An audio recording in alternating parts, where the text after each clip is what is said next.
জয়গুরু। আলোচনা প্রসঙ্গে অষ্টম খণ্ড থেকে পাঠ করছি পরবর্তী অংশ।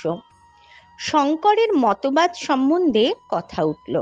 শ্রী ঠাকুর বললেন, আমার মনে হয় শঙ্করকে খণ্ডন না করে শঙ্করকে রেশনালি অর্থাৎ যুক্তিযুক্তভাবে এক্সপ্লেন অর্থাৎ ব্যাখ্যা করার চেষ্টা করা ভালো। মায়া মানে মেজার্ড ইনফাইনাইট অর্থাৎ সীমায়িত অসীম। একেই অন্য কথায় বলা যায় পরিবর্তনীয় সৎ।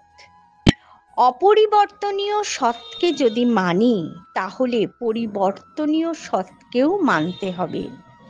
পরিবর্তন আছে বলে সৎটা নস্যাৎ হয়ে যাচ্ছে না। পরিবর্তনের ভিতর দিয়েও সতের অস্তিত্বই বয়ে চলেছে।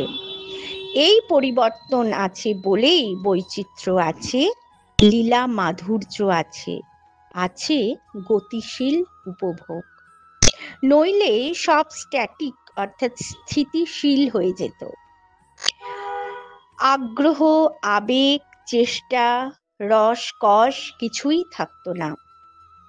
জগৎ মানে যা এগিয়ে চলে, সংসার মানেও তাই।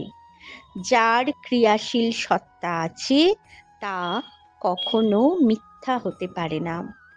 অধ্যাস মানেও ভ্রান্তি নয়।